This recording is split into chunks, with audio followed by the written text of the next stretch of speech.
In this video, we're shining the spotlight on arguably the greatest chess player ever, Garry Kasparov, as we look over 6 of his games in the Grünfeld Defense, where he displays his tremendous tactics and powerful positional play. The first opponent is American Grandmaster Tal Shaked, and he starts d4. Kasparov responds with knight f6, and white pushes c4, gaining a firm grip over the center. Black plays g6, preparing to fianchetto his bishop, and white develops his knight to c3. Then Kasparov pushes d5, marking the Grünfeld defense. With the Grünfeld, black immediately challenges the center while offering white the possibility to get a big pawn center, which is what happens in this game once white takes the pawn on d5. After black recaptures with the knight, white is able to push e4 with tempo, getting a powerful central pawn duo, and black takes the knight on c3, giving white some pawn reinforcement to his center when he recaptures. Black's argument is despite his lack of central control, after he puts his bishop on the long diagonal, he should be able to put immense pressure on white's pawns from the wings. White defends with bishop e3, and black attacks the d4 point with c5. White cannot take the pawn because it would allow black to take the pawn on c3 with check. Also, this last move, c5, opens the black queen's diagonal towards a5, so in anticipation of that move, white defends his pawn with queen d2. Kasparov lifts his queen to a5 as expected, pressuring the base of the pawn chain, and white shifts his rook to the semi-open b file. Black pushes b6, blunting the rook's file while opening the diagonal for his bishop, but white plays bishop b5 check, coaxing black into blocking with his bishop. Then white mischievously retreats his bishop to e2, claiming that black's bishop is on the wrong diagonal. While black puts his bishop on c6 right away, attacking the e4 pawn, and white clumsily moves his bishop again to defend it. Black brings his knight out to d7, and white similarly puts his on e2, where it defends both of his pawns. Black slides his rook over to d8, adding more pressure to white's center, and white plays f3, reinforcing his e4 pawn.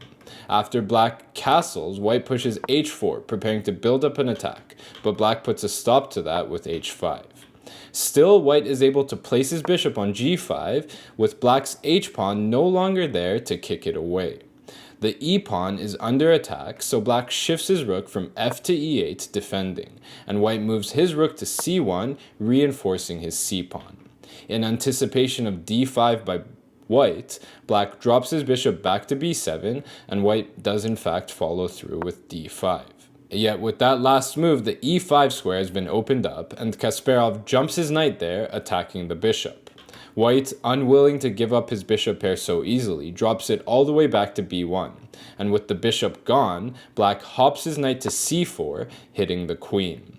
Now the queen has a few options that aren't too bad, but in aggressive fashion, white moves her to f4.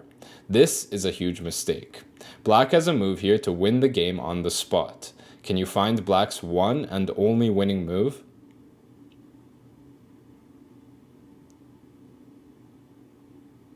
To find the move, you need to notice that the white queen is very short on squares. The move Kasparov plays to exploit this is bishop e5, and white immediately resigns.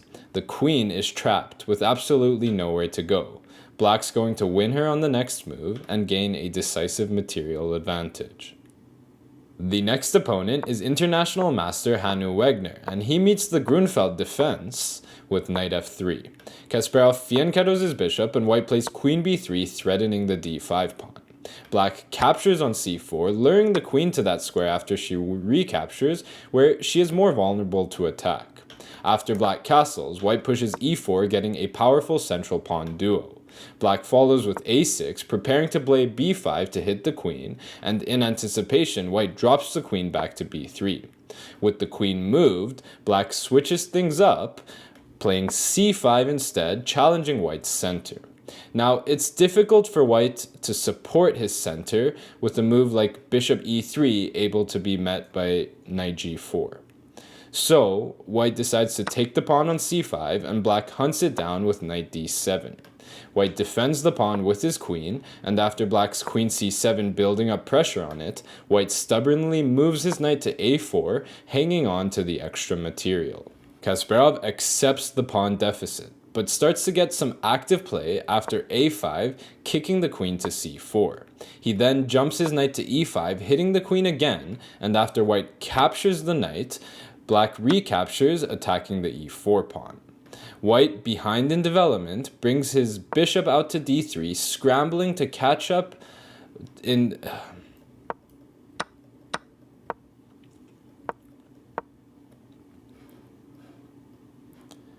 Kasparov accepts the pawn deficit, but starts getting some active play after a5, kicking the queen to c4.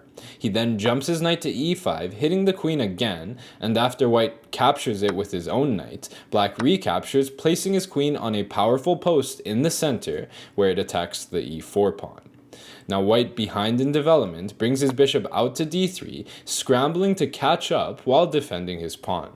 Black centralizes his rook, and at this point, white's in a little bit of a pickle. He wants to castle, but if he did, black would play knight g4, threatening a mate on h2, and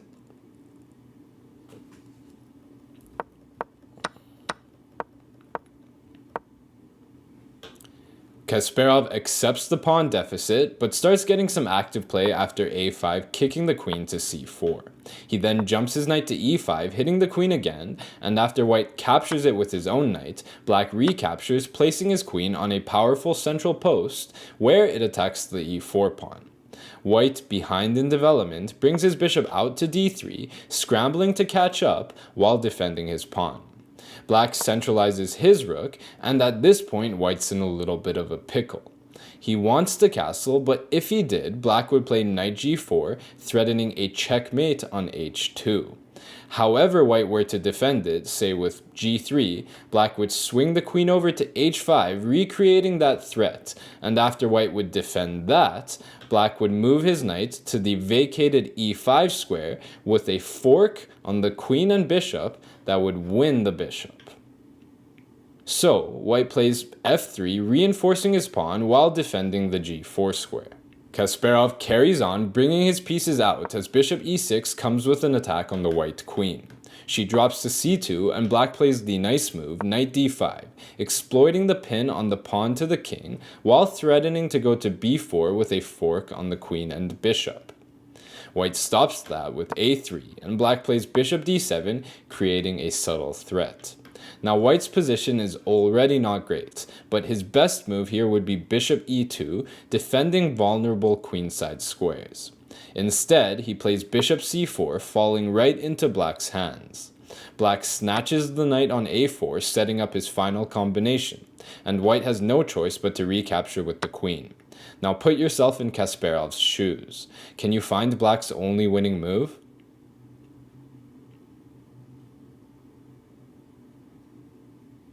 This move is a tough one to find, but it takes advantage of white's lack of development and the fact that his king is still uncastled.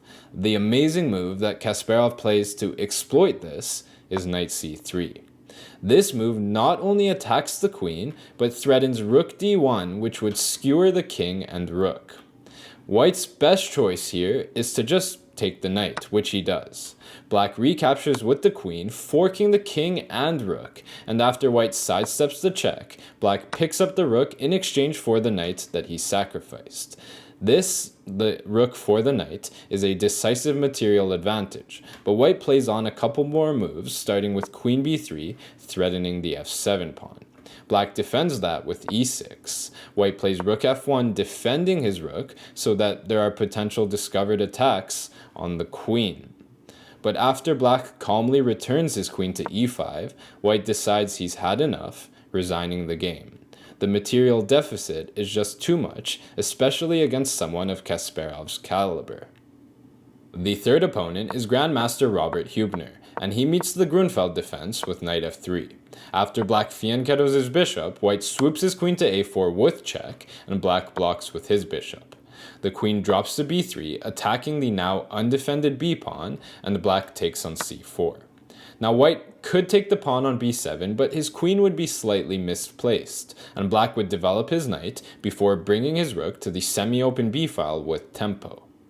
So, white recaptures on c4 instead, and black castles. Then white pushes e4, establishing a powerful central pawn duo. Black counters with b5, hitting the queen while gaining space on the queen side.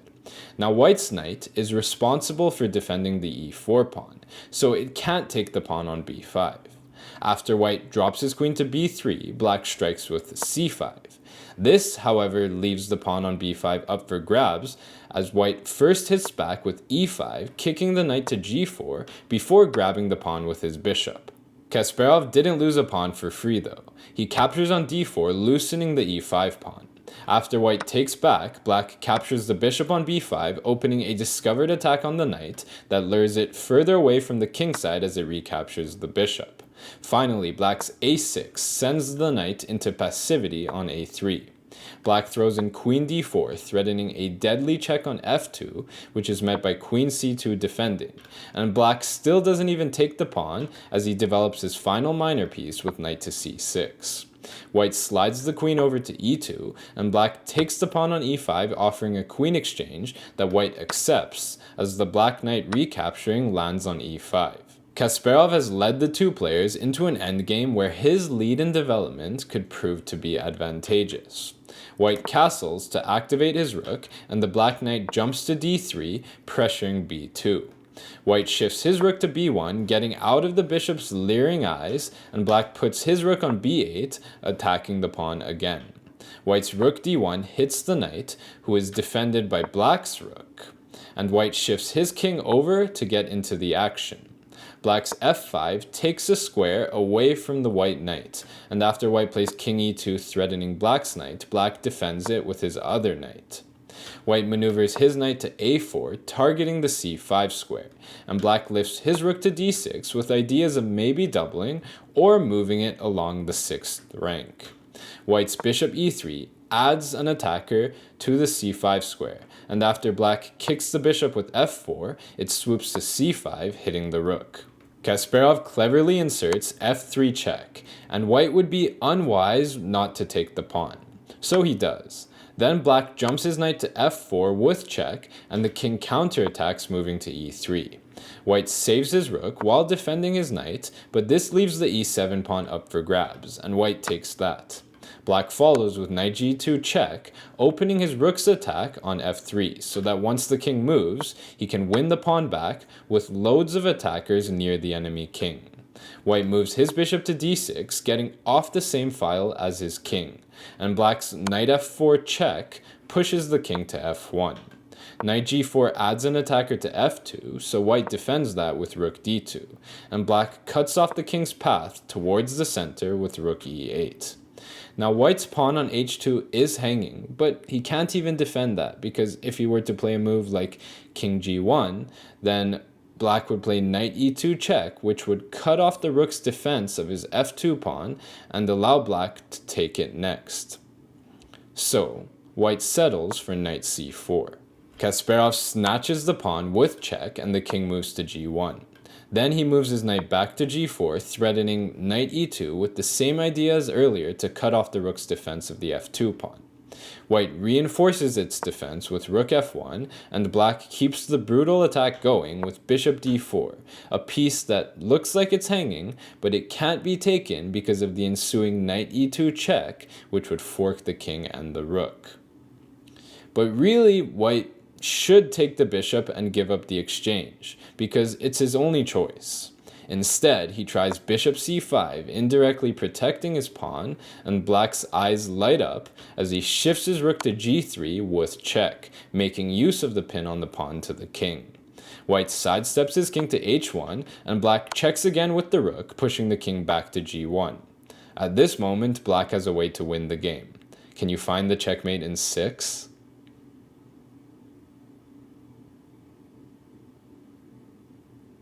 Now, Kasparov doesn't actually play this move, but the idea is that were the knight to get to f3, then it would be checkmate. The move that starts the checkmate in 6 is knight e5, threatening to jump the knight to f3. Now, white could take the knight with his own knight, but black would recapture with the rook, and white would have even bigger problems. The way to delay the checkmate the longest is rook d3 defending the f3 square. Black would take that with his knight, opening the square for his rook to jump up to, and white's next move wouldn't really matter, but let's say it's knight c3. Black would jump his rook to e5, threatening rook g5 checkmate, but white would take the rook with his knight. Black would recapture with his knight, threatening another checkmate of knight f3, and white's only way to stop that would be moving his rook, giving his king an escape square.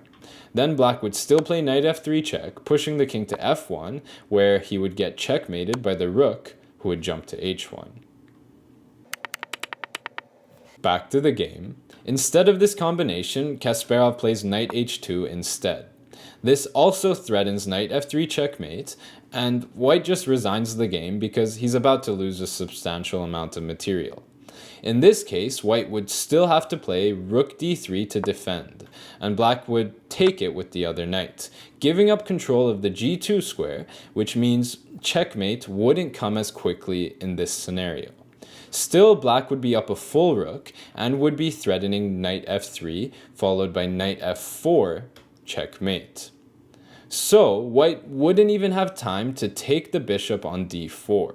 He would have to play bishop d6, defending the f4 square, before black would win the other rook too, which would just be far too much material. The fourth opponent is Grandmaster Gerald Hartnett, and he meets the Grünfeld Defense with a capture on d5. Kasparov recaptures with the knight, allowing white to play e4 with tempo before black snatches the knight on c3, giving white a large pawn mass once he recaptures with the c-pawn. Black fianchettos his bishop, and after white's knight f3, black plays c5, challenging white's center immediately. White shifts his rook to the semi-open b file, not only getting out of the bishop's sight, but making it difficult for black to develop his light-squared bishop, and black castles. White plays bishop e2, preparing to do the same, before black captures the pawn on d4, and white recaptures. Kasparov swoops his queen to a5 with check, and white blocks with his queen. Black decides to exchange queens, and after the bishop recaptures, he plays b6, ensuring his pawn is defended so that he can develop his bishop. White gains space with d5 while getting the pawn out of the bishop's leering eyes. Yet this weakens the c5 square, and black jumps his knight to a6, looking to make use of that. White lifts his bishop to e3, guarding that square, and black strikes with f5 in an attempt to weaken white's center. Capturing would allow black to develop his bishop by recapturing, so white pushes his pawn, gaining space, but probably overextending his pawns. Black pushes f4, trying to kick the bishop away from the defense of c5, but white holds firm, moving to d4 where it still guards that square. Kasparov develops his bishop to the vacated f5 square, hitting the enemy rook, who shifts over to the open c file. Then, with the rook no longer guarding the b file, black jumps his knight to b4, where it not only attacks the d5 pawn, but draws near the enemy king. Now white should castle here, accepting that he would lose a pawn. Still, he would find compensation in the form of active pieces. Instead, he moves his bishop to c4 right away, defending, and black jumps his knight to d3, forking the king and the rook. Here, white can and should take the knight, but he probably doesn't like that black's bishop would stop him from castling, while also threatening to go to e4, where it would likely win the d5 pawn too. So, he moves his king, allowing black to pick up the exchange. White recaptures with his rook, activating it on the open c file, and despite the material deficit, his pieces are still quite active, and his two pawns in the center are highly imposing. Kasparov slides his rook over from f to c8, challenging the open c file, and white pushes his d-pawn, getting it one step closer to promotion, while discover checking the king with his bishop. The king shifts over to f8, defending his e-pawn, and white's knight leaps to g5, threatening the h7 pawn. Black decides to let it go, capturing the pawn on d6, instead making use of the pin on the e-pawn to the bishop. White follows by capturing on h7 with check, and the king continues marching towards the center. Bishop b5 check pushes the king to d8, and white shifts his rook to d1, indirectly targeting the king. Black grabs the pawn on e5, hitting the bishop, who drops to c3. Kasparov follows with the interesting exchange sacrifice, rook takes c3. White recaptures, opening a check on the black king by his rook, and black sidesteps his king to e7. Now black is threatening bishop h6 before marching in to pick up the trapped knight. So white quickly gets it out with knight g4. Then the idea behind black's rook sacrifice comes to light with rook c8. The king doesn't really have many options here, with his best choice being king d2. This would be met by rook c2, supported by his bishop, infiltrating the second rank and forcing the king into passivity on the back rank, before black could start picking up pawns with a great position. Instead, white shifts his king to b3, which gives black a move to win the game on the spot. Can you find black's best move?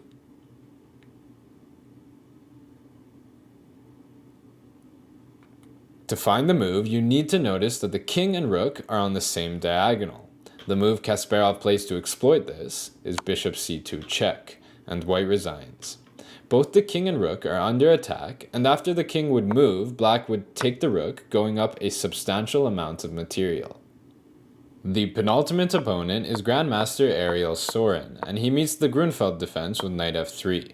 Black puts his bishop on the long diagonal, and white swoops his bishop to g5, undermining black's defense of d5.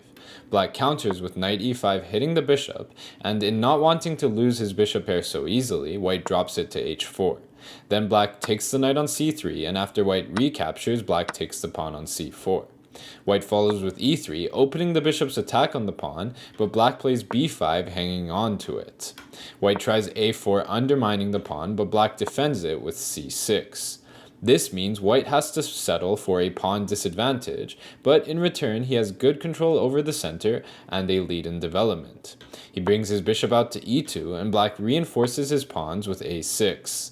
Knight d2 vacates the f3 square for the bishop, and it's followed by black castling before white puts his bishop on f3, pinning the c-pawn to the rook.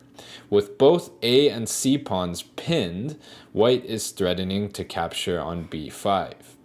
Kasparov lifts his rook to a7 out of the bishop's pin, and after white castles, he develops his bishop to f5, looking at the d3 square.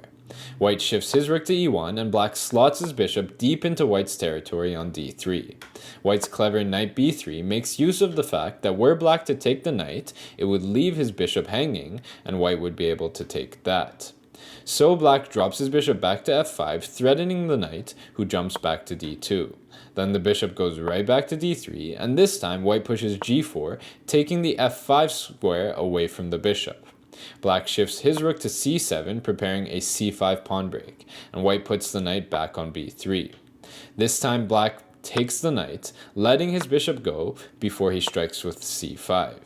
The d-pawn is pinned, so white cannot capture, and he instead drops his bishop to g3, hitting the rook. Kasparov blocks with e5, building up immense pressure on white's center. White captures on b5, and black inserts c4, kicking the queen to e4 before recapturing the pawn, giving white the open a-file. White jumps his rook to a8, pinning the knight to the queen, so black quickly gets his queen out of the way. White takes on e5, equalizing material, and black develops his knight to d7, threatening to win the pawn. White pushes it to e6, opening a discovered attack on the rook, and black counters with knight c5, hitting the queen. White takes on f7 with check, and the queen recaptures. Then white takes the rook on f8 with check again, and the bishop takes back. Now the white queen is still under attack, so she jumps to a8, threatening not only the rook, but bishop d5, which would pin the queen to the king. Yet the queen on a8 is awfully short on squares. Black slides his rook to a7, hitting the queen, and white moves her to c6, thinking all is well. In this position, however, black has a move to win the game. Can you find black's one and only winning move?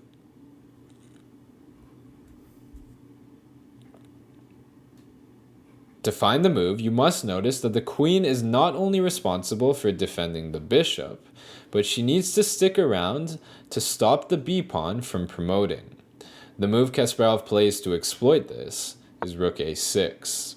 Now white's best move here is queen takes b5 in order to stop the b-pawn, but this would let go of the full bishop.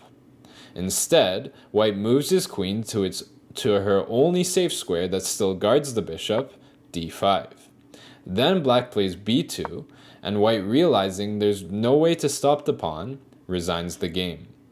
If white moves the rook over to b1, then black's just going to play rook a1, pinning the rook to the king, and white would have no way to save his rook without letting black promote the pawn. White's best move in this position would be queen d1. In response, black would jump his knight to d3, not only hitting the rook, but cutting off the queen's defense of the d5 square, which would eliminate white's only threat, which was bishop d5, pinning the queen to the king. After the white rook would move, black would play rook a1, and from that point, it would be hopeless. Black's going to get a queen for the rook, which would be a decisive material advantage. The final opponent is Grandmaster Maxime Delugy, and he meets the Grünfeld Defense by capturing the pawn. Like the other games, black recaptures with the knight, and once it's hit with e4, he takes on c3, allowing white to build a large central mass before he fianchettos his bishop on the long diagonal. White continues with bishop c4, pressuring the soft f7 point, and black strikes with c5. Knight e2 defends the center without worrying about a bishop g4 pin, since that could be met by f3, and black continues attacking the d4 pawn with knight c6. White defends with bishop e3 before both sides castle their kings to safety. Now that white's castled, however, black moves his bishop to g4, pinning the knight, enticing white to play f3 to break the pin, but this slightly weakens the king side. Before saving his bishop, black counterattacks with knight a5, kicking the white bishop to b5, and then he takes the pawn on d4, hitting the other bishop, prompting white to take back with the pawn. Kasparov retreats his bishop to d7, offering an exchange of bishops, but white maintains the tension, shifting his rook over to b1. Black places his rook on the open c-file, and white gains space with d5. Black captures the bishop, and after the rook recaptures, he plays a6, hitting the rook. White counters with bishop b6, hitting both the queen and the knight, which looks like it could win material. But black is safe after queen d6. White's rook is still hanging, so he can't take the knight with the bishop, and taking the knight with the rook would be disastrous after queen takes b6, which would win back the piece and fork the king and rook. White drops the rook back to b1, and black jumps his knight to c4, hitting the bishop, who returns to d4. Black's pawn is under attack, so he pushes it to b5, and white exchanges bishops on g7. After the king recaptures, white launches his a-pawn in an attempt to create a weak isolated pawn on black's queen side. Now, knight e3 would be a fork on the rook and queen, but white would meet that with queen d4 counter-forking the knight and king. So, Kasparov first plays queen c5 check, defending the e3 square so that were the king to dodge, he could play the fork safely. Now white's best way to meet the check is rook f2 blocking, which would get out of the fork. Instead, he plays queen d4 check, and black gladly exchanges queens because after the knight recaptures, he can now play another fork, on d2 this time, on the two rooks, since the queen is no longer around to defend that square. White takes the pawn on b5, and black recaptures, as the rooks aren't going anywhere. White plays knight c6, attacking the e7 pawn, and black pushes it to safety on e6. Only after white takes the pawn on b5 with his rook does black take the rook on f1 before the king recaptures. Now white has a knight and a pawn for the rook, so the game is far from over. Kasparov takes the pawn on d5, and white recaptures, creating a passed pawn that's one step closer to promotion. Black lifts his rook to c7, stopping white's rook from infiltrating the 7th rank, and white begins activating his king as he moves to e2. Black slides his rook over to a8, threatening rook a2 check, so white drops his rook back to b2, defending. Then black shifts his other rook to d7, hitting the now undefended pawn, forcing white into a passive position after he defends with rook d2. Black brings his other rook back over to e8 with check, and the king moves to f2. Black pushes his pawn to h5, gaining space, and white stops further expansion with h4.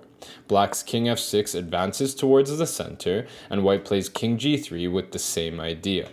Black lifts his rook to d6, setting up a trap, and after king f4, he slides his other rook over to c8. White drops his king back to e3, and black pushes his pawn to g5. White takes it, and black recaptures with his king. Then white centralizes his king on e4, but this is a huge mistake, as now black has a way to win the game. Can you find black's winning move?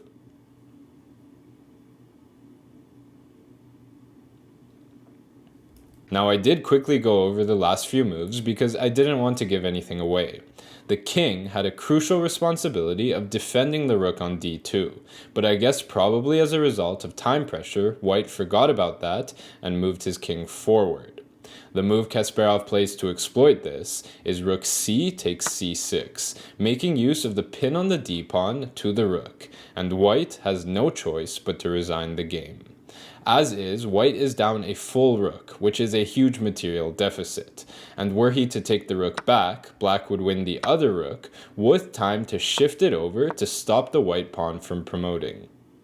I hope these games were both entertaining and instructive. Don't forget to like, comment, and subscribe for more chess content.